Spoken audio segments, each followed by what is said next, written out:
Welcome back to the Messy Reformation. My name's Jason Rice. I'm the lead pastor at Faith Community CRC in Beaver Dam, Wisconsin. My co-host is Willie Cronky. He's a member at Pease CRC in Pease, Minnesota. We're just a couple of guys who love the Christian Reformed Church and want to see Reformation happen in our denomination. But we realize that whenever Reformation happens in the history of the church, things get messy. And as we prepare for Synod 2024, things continue to get messy. So we're taking the opportunity to have conversations with pastors throughout the Christian Reformed Church to find out what's going on in our denomination, but also to talk about what Reformation might look like. If you haven't already, take a moment, click subscribe so you don't miss any of our upcoming content. We're dropping episodes every single Sunday evening. It's also important for you to know that you are our marketing plan.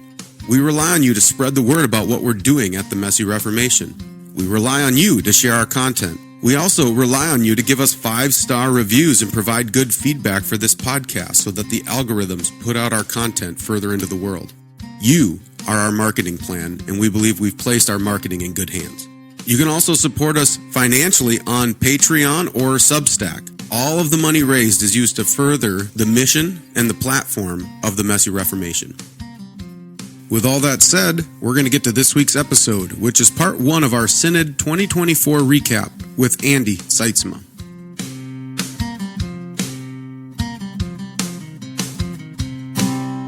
Well, Andy, we're really grateful for you being willing to come on the podcast, especially after a pretty intense Synod. And so we're thankful for you to come on and answer some questions. And I guess I'll just ask, how are you feeling after Synod? Are you feeling like you've slowly recovered from that intense week? Yeah. Willie and I were just talking before we started here, and if you've been to a few Synods, you kind of know the rhythm, right? It's long, it's intense. I think I clocked 100 hours that week, for Synod.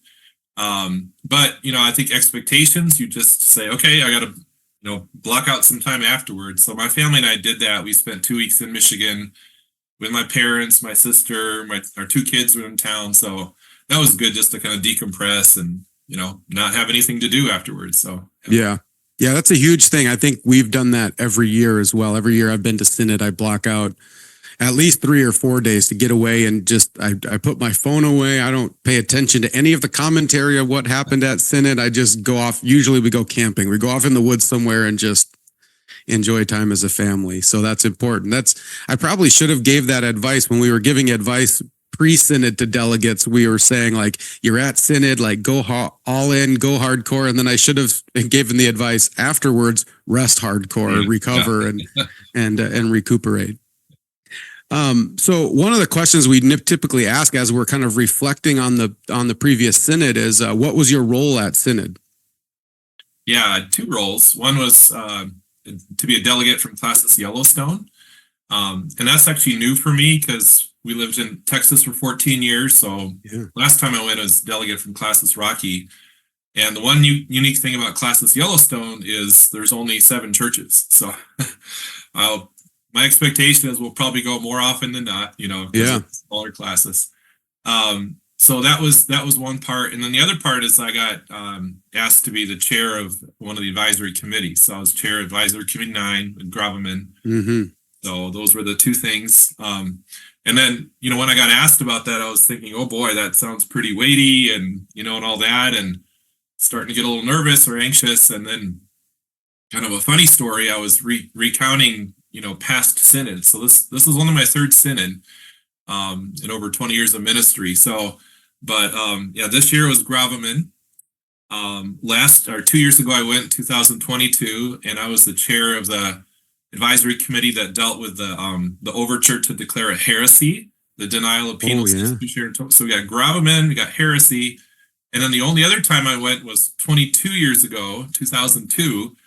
And I got put on an advisory committee to deal with hell. Wow. and it was a request to examine that line in the Apostles' Creed where it says he descended into hell. Oh, yeah. Change that. And I was looking more closely at it, and that was actually a confessional revision Gravamen. And I didn't even realize that at the time, but now that, we're talking about Gravamen, I was like, oh, I was part of, a very rare instance of, a gravamen that was submitted, and Synod declined it and all that, but the process worked. and I was on that committee. It was like, oh, that's kind of interesting. So Yeah, kind of like full circle, huh? Your very first synod, you get to deal with the confessional revision gravamen, and then now 20 something years later, you get to kind of help clear up that whole process a little bit. But I was laughing because my background is more like missions and church planting, and I just want to like be in that world. But so I go to Synod, and all the topics I get are heresy and hell, and gravamen, and so anyway, yeah. So you're currently serving in Classis Yellowstone. Which church are you at? I'm at Life in Christ CRC in Salt Lake City. Oh, very good. So when I guess when the Classis meeting came for them to delegate people to Synod, what was your reaction just to say, hey, welcome to the party. By the way, you're going to Synod? Oh, yeah. No, I knew I'd be going, and I was happy to go. Tim Caparis is in our classes. He had gone the last 2 years, and he chaired the really big one on HSR 2 years ago, and so I said, Tim, don't go a third year. I'll pitch in. Don't worry about it. And so yeah, it's all good. We're gonna try to spread it out more with other elder delegates, commissioned pastors, and so forth. So. Yeah, for sure. And what was your thought then when you found out that you were going to be chairing this committee on gravamen? What was going through your head when you first found that out? I was like, why me?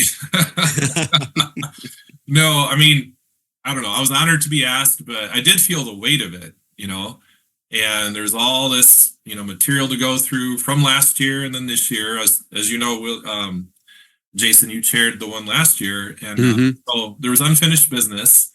So I felt the weight, but partly I was grateful too, because we weren't starting from scratch, and there was a minority report to work with, that was forwarded as communication, but also other overtures that had come in. So in some ways it was like, okay, well, we're going to continue working on this, and hopefully we can do a good job and build on what was done last year. And so that I kind of had mixed feelings, right? The weight, kind of the anxiety of it, but also just wanting to do a good job with folks on our committee. So, yeah.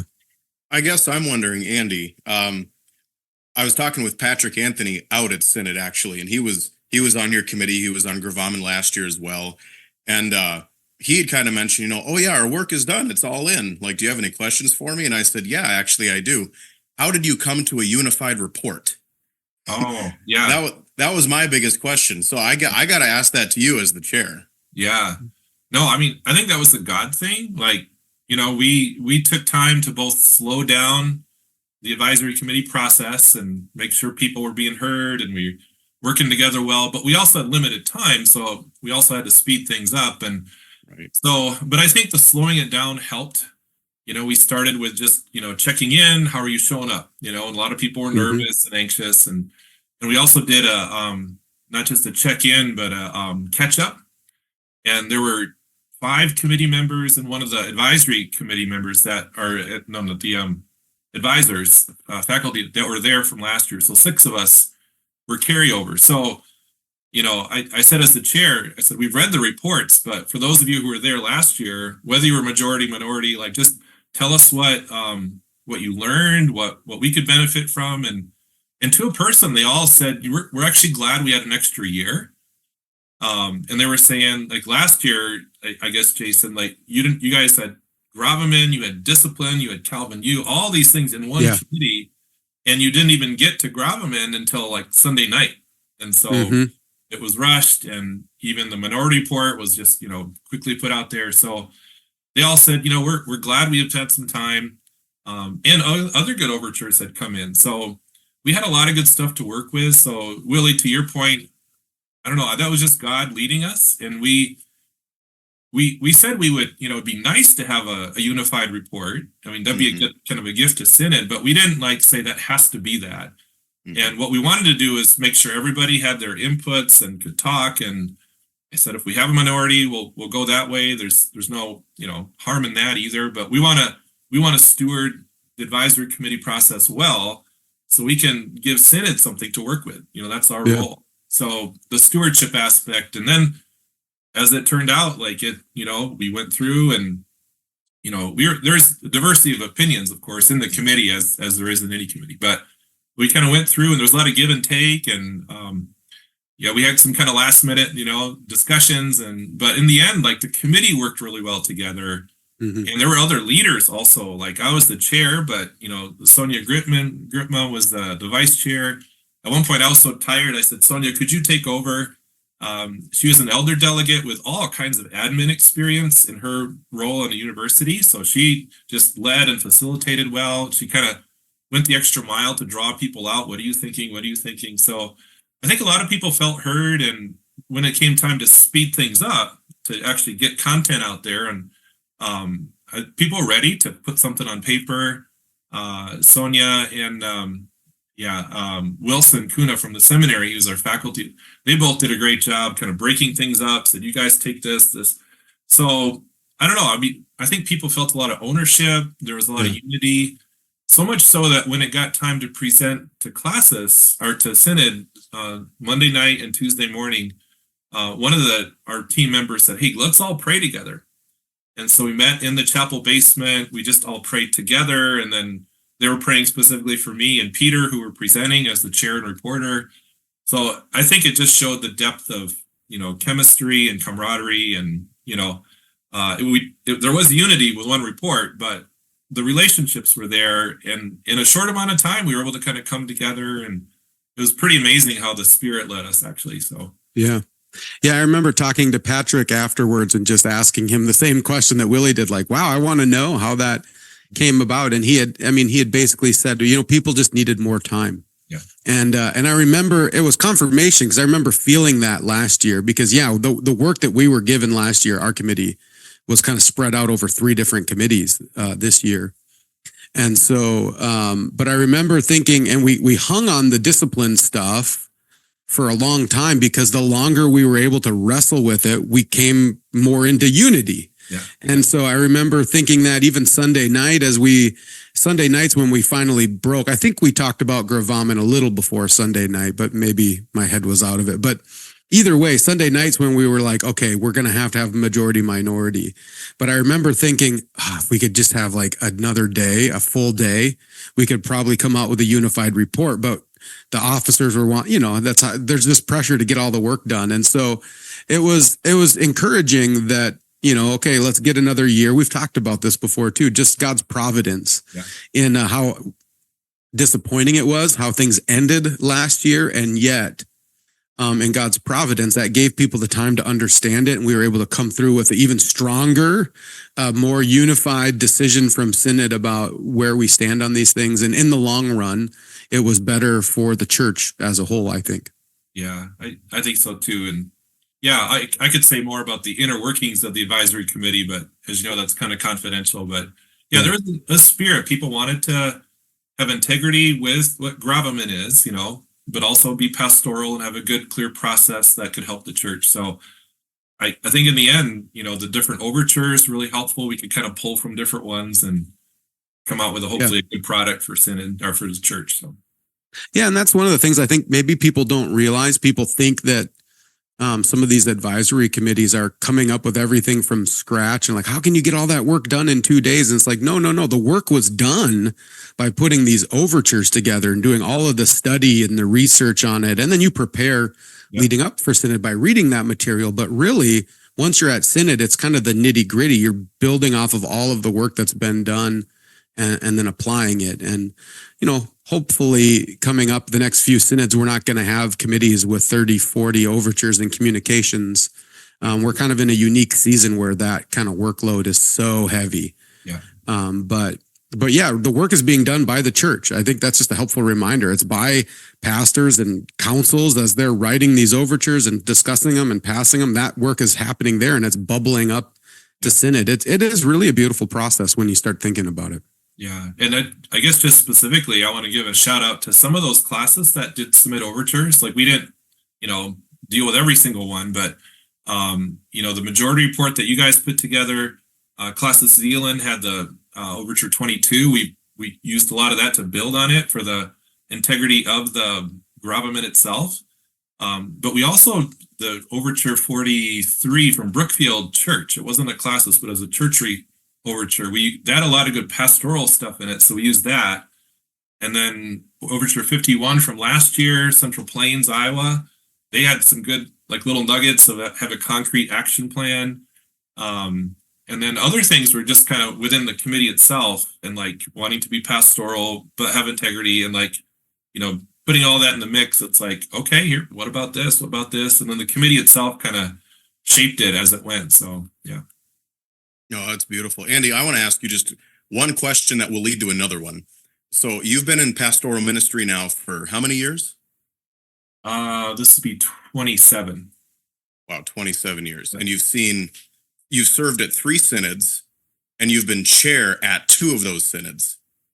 So did you ever think 27 years ago, entering into pastoral ministry, that you would be in such a prominent leadership role in our annual denominational meetings? No, I mean, 27 years ago, I was just starting out as a young pastor and didn't know much about synod. I guess about 5 years in, I went to my first one, and that was really, it was good. It was a learning curve, and you're just kind of sitting back, taking it all in. And then for 20 years, I didn't go. So, like I said, I'd rather be in church planting, kind of out there. And we were both in Hackensack and Rocky. We were part of pretty big classes, so I kind of could afford to do that. And other people went, and it was great. But I don't know, Jason, you talk about providence, and God, I think just providentially, so 2022, our churches, we had like a half rotation, half, selection process. So our church was in the queue to go, and okay, I guess I'll go. And thanks a lot, 1,400 pages of agenda. Yeah. But so it was my turn to go. So I went and tried to serve faithfully. And then they asked me to chair one of the committees. That was fine. And then, this time was Classis Yellowstone. So that's a unique setting too. And okay, let's just try to be faithful, with the role that you're playing. And then even in our committee, like, as you know, this year's synod was kind of unique with gravamen and discipline and Calvin U and church order stuff. And so they're all kind of interconnected, but separate. So the synodical staff was really helpful in kind of saying, okay, you guys stay in your lane with this, and you guys stay in your lane with this, and then, but they're interconnected. So we try to each do our part and just let synod as a whole function, with each of the parts. So that was good for us to just focus on gravamen. Yeah. And Jason, I was thinking about you guys last year. It was a huge load to do all that in one committee. So yeah, and I wasn't sure how that was going to go this year too, but seeing it all broke up like that, because you said they're also interconnected, and how one thing is going to affect another thing is going to affect another thing. And I thought, there was, I know, all of the officers have just said, like, synodical services, they just need all of our praise. They're doing so much work in the background. And I've heard multiple people talk about how, even though Scott DeVries couldn't be there because he had passed, he had done such good work leading up to it, that this synod went more smoothly because of the good work that he did and the atmosphere he set. And so we want to keep praising those guys for that. But then the officers, I think, did a good job of trying to wade us through this and try to figure out how the order that things need to be taken, and just so that kind of one domino connects with the other one, and we're not overturning decisions that were made previously. So it was, again, I think, another providential thing, that how smoothly it went with how interconnected all the committees were. Yeah. And just to say a word for Scott, and also Joel Vanderwerken, who is taking his, position, but Joel was amazing, but he was building on what Scott had done. Scott had put together this template. It was in our kind of synod website for, front and center, like the spirituality of deliberation or church governance or something like that. And it was really true. Like, as we worked together, prayed together, discerned together, you could feel God at work. Mm-hmm. Zach talked about that. It was one of his key points in his message. So I'm really grateful for Scott with kind of how you frame, it's not a political thing. It's like we're trying to discern what it seemed good to the Holy Spirit in us, but there's a structure, there's a process. So he had done a really good job of putting those things in place and building on, what other people had done before. And then Joel also took that. One of the things Scott had done was to serve the advisory committee chairs really well. And like, they went through ahead of time to say, okay, here's all the overtures that have come in. Program committee has divided up this way. But here's some specific things. Like, they gave us a little cheat sheet, not to tell us what to do, but here's a suggested order, and you guys do what you want. But, here's some resources, links to different, Acts of Synod reports that were kind of in the background, so they kind of set the table for us in some ways to say, here, that was super helpful to not have to start from scratch. Right? We had all the overtures, but then, kind of putting it together, and then that helped the advisory committee to kind of say, okay, well, let's take this in this order. We rearranged some things, but so Scott had kind of done that. Joel took that. I mean, those guys in the background, synodical services, were amazing. So there was a support team to help us to support Synod to eventually get to the decision. So, yeah. For sure. They're fantastic. I've got a question kind of for both of you guys. So between the three of us, we've got 8 synods, something like that. But up until 2024, I have never seen a synod where so many committees' work were connected to and with one another. And I thought it was, in a sense, crazy that one committee's work got done, and then at least 2 more committees had to go back to work to revise their recommendations because of what was just passed. I can't think of any past synods that have been that interconnected. Can you two? No. And I'm not an expert on Synod, but I think this was kind of unique, in all the different pieces. And we kind of talked about dominoes, and one decision affects another. And again, by God's providence, it kind of all flowed together. But yeah, I think, Willie, you're right. It was a unique Synod in a lot of ways that way. Yeah. And I think it flowed again from, last year. Part of the reason why my committee was so jam-packed was because they were trying to keep all the one kind of topic together. And so they were like, okay, this is all of the stuff that's going to happen in this group, and it all connects. And then this year they tried a different strategy, saying, okay, that didn't work. They didn't have enough time, so we're going to spread it out. And then, we're just going to have to, as the week goes on, committees will have to work and rework. And it was a better move, I think. And again, the prayer is that we're not going to have 1,400 page agendas with 70, 80 overtures every year moving forward. It's just, again, we're in this season as a denomination, and we're working our way through it, trying to figure it out as best as we can. Yeah. I would be curious, Andy, what coming out of Synod and kind of reflecting back on the week, what was most encouraging to you about this past Synod? Yeah, that's a great question. So I had kind of some personal encouragements, and then kind of more broader encouragements with the denomination and so forth. So I don't know what you want me to start with first. Whatever you feel like. Okay. Yeah. Well, I guess just on a personal level, I think maybe every delegate says this, but friendships, and you meet old friends, you make new friends. And so there were some people from seminary that I'd gone to school with years ago that hadn't seen since then. So that was kind of fun. And our reporter, Peter Korniloff, he and I had never really kind of connected well, but he knows my parents really well and kind of feel like we're brothers from another mother. So that was really fun to just spend time together. And then we were at my parents' house together, and that was a real gift. Some other pastors I had connected with mostly online got to meet in person. And so Patrick Lynn, he was one of the ethnic advisors from the Golden Gate CRC in San Francisco. So he's Chinese background. He just came through PMC. Candidacy approved him. I'm on the candidacy. So we kind of knew of each other, but hadn't really met. And I was at his church in May with some Resonate work. So that was kind of neat to just spend time with him and dinner together.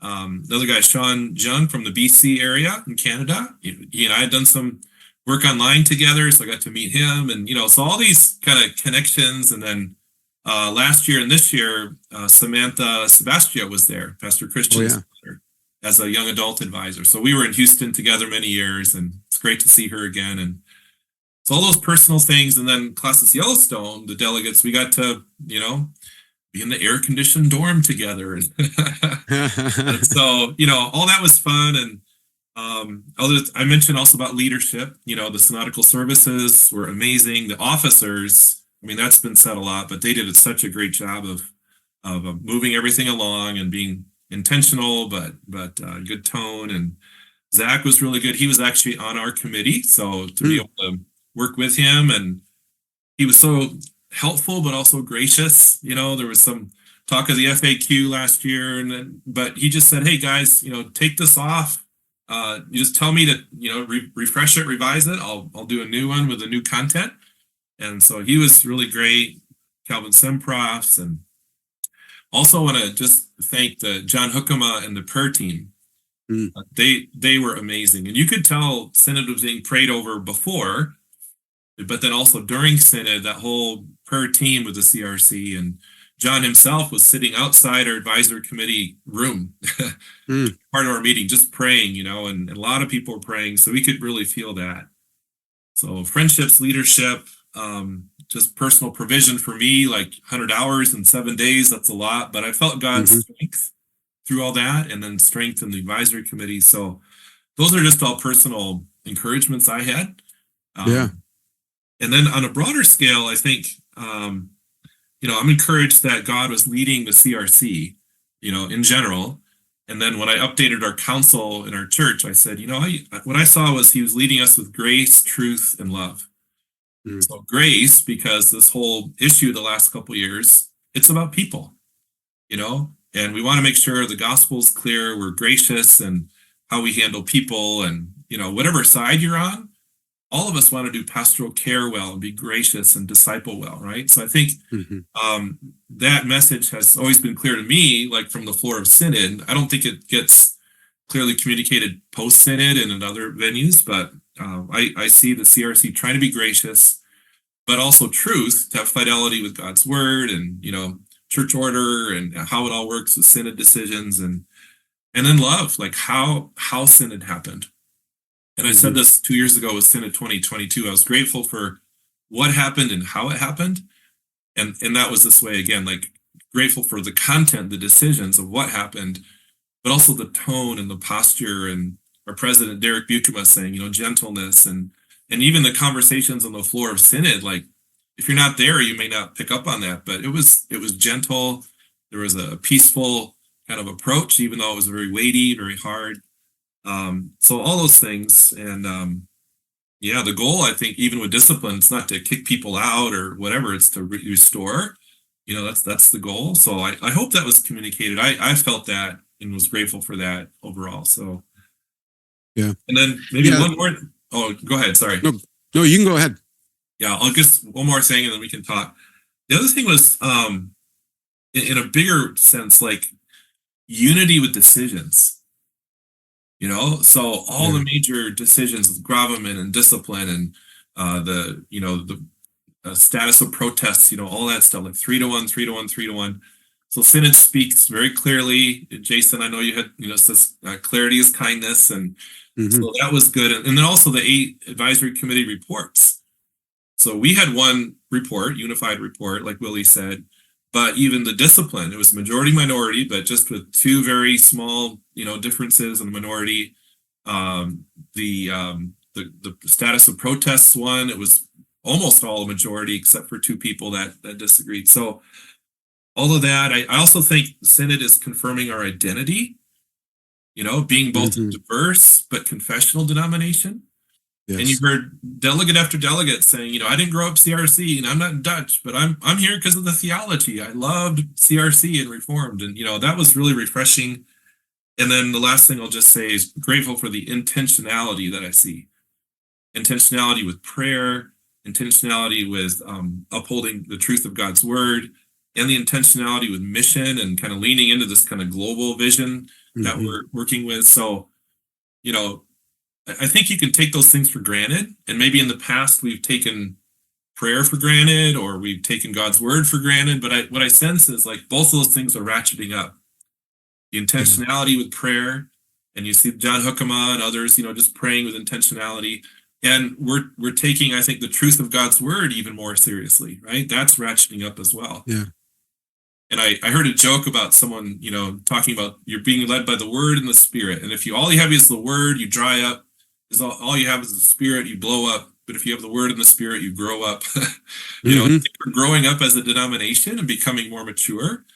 And as we have this good foundation with God's word, with prayer, I think we'll be more faithful and more effective with mission.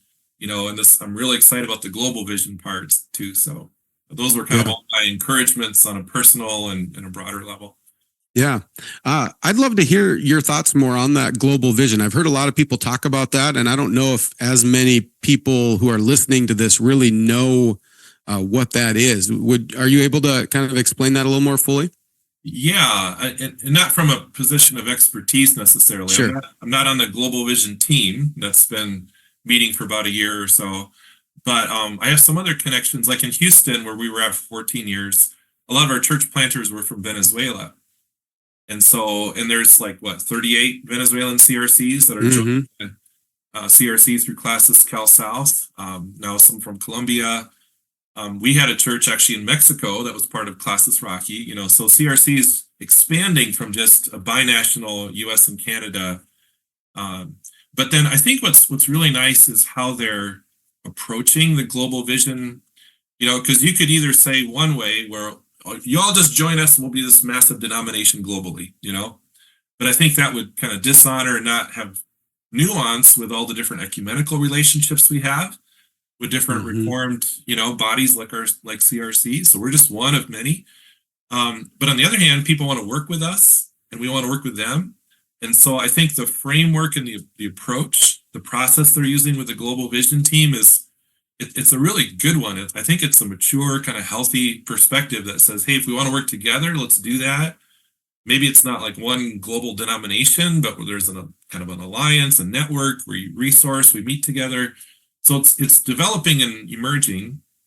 It's also kind of rooted locally and theologically, right? So theologically, we're saying, it's Reformed churches, that are of like mind, working together.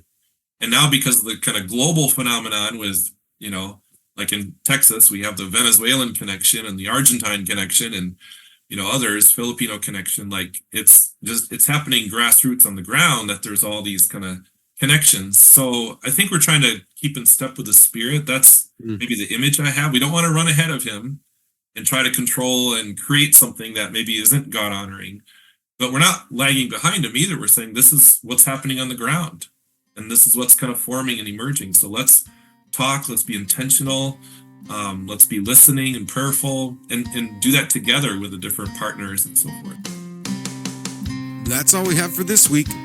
If you want to help us out and support the Messy Reformation, another thing you can do is sign up for our newsletter through Substack. That way, you'll get episodes and summaries sent directly to your email inbox. It will also give us the opportunity to communicate with our audience, which is one of the biggest struggles of a podcast. So head over to the Messy Reformation on Substack and sign up for our newsletter. But until then, don't forget this is Christ's church, and he bought it with his blood. And we've been warned that wolves will come in trying to destroy the flock. So keep a close watch on your life and on your doctrine. Preach the word in season and out of season.